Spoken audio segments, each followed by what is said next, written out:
Hi. So let's go through software. Software we're using is Silverfast, and it's in the application folder.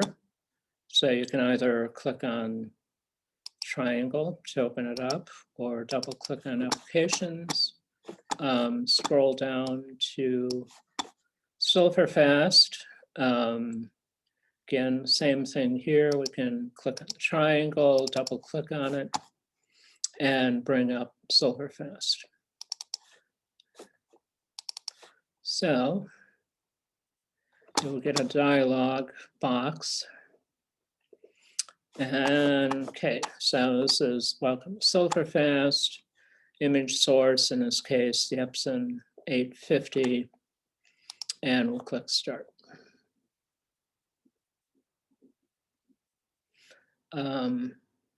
Okay, so when this opens, you will likely be presented with what ever was scanned last.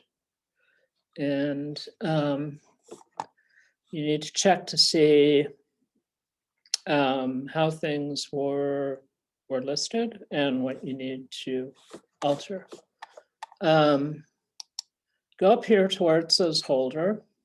You have three options: reflective, transparency holder, transparency glass.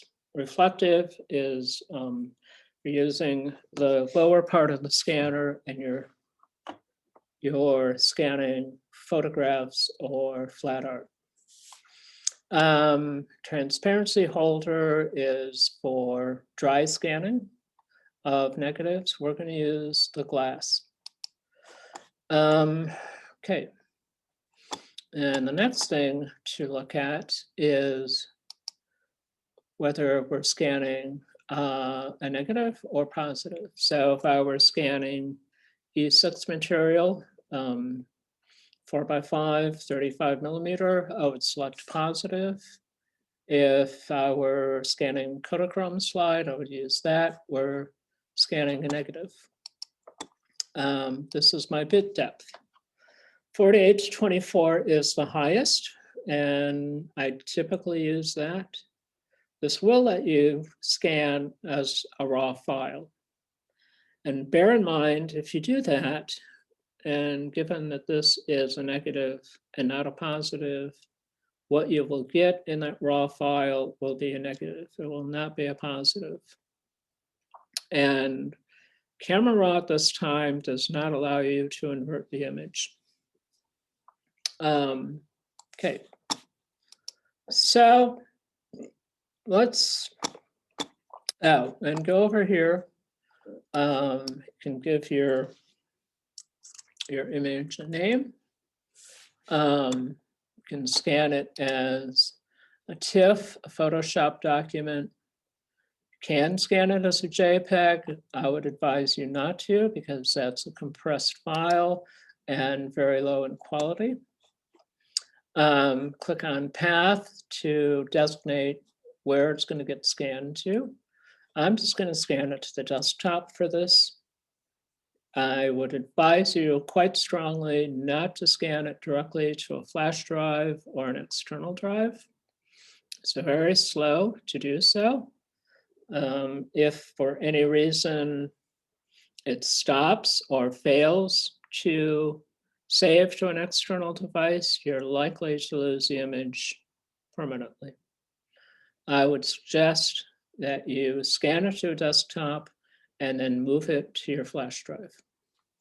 All right, so let's hit pre-scan. And it's just going to scan the tray to see what's here.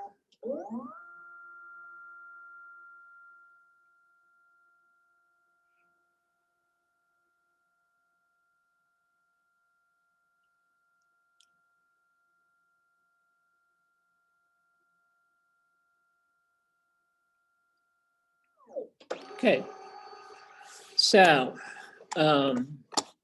this red box is referred to as the frame. And up here, you could delete this and create a new frame. Drag this down to the image you want. and then go to the edges of the frame to drag it in. So you're just surrounding the image. Don't try to include areas outside of it. If you do, if I go out here into sprocket areas, then where the sprocket holes are going to be picked up and used with respect to the software establishing exposure, and you're going to get a false reading. So I would drag it in closer to the image so we're avoiding the sprockets. All right. After that, I would go up to the magnifying glass, click on it, and rotate this so that it's correct view. And it's going to rescan. So this will give you sharper definition.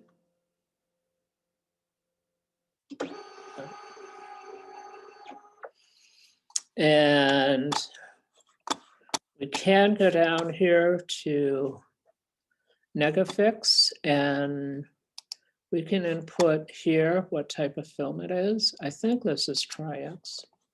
So let's just try that. You can use exposure controls here to a degree. I tend to prefer the picture settings. And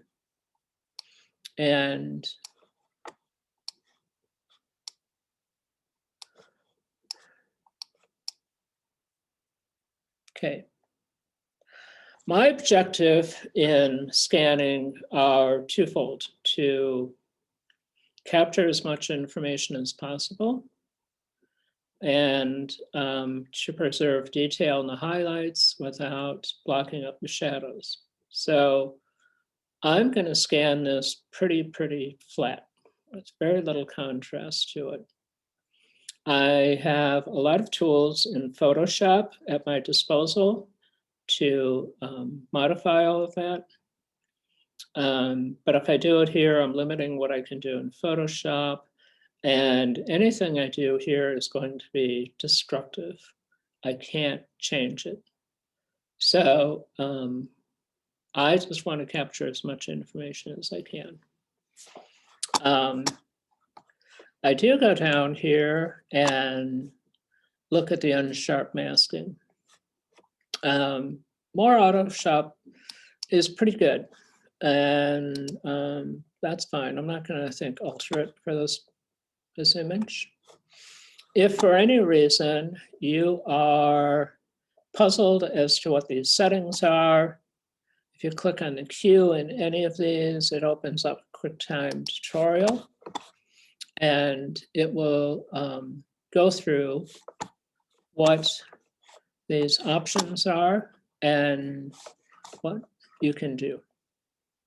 So it's kind of handy. All right. The last thing to look at is my file size, which is up here. Currently, this file is 170 megabytes. I can bring that down, make it bigger up here. For an 810, I really don't need to go past 95 megabytes. You know, at the largest, I might scan this at 150. There's really not a need to go beyond that. There's certainly no reason to scan this at 600 megabytes. I know from having done it, I could wrap a bus with an image that's 600 megabytes. So that gives you some idea of file size. 600 is excessive. But it is critical that you have a large enough file. You know, it's better to be a bit too large than a bit too small. When everything's done and you're satisfied with the settings, then you can go up here and hit scan. Okay. I'm not today going to go through color and those settings because, well, we're in black and white. And I think I'll make a separate video with color. So anyway, this is start scan. And if you go down to the lower left, you can see progress. So let me pause this for a moment. Okay, so it's scanned, it's currently saving, and it'll shortly show up on the desktop. So, hope so.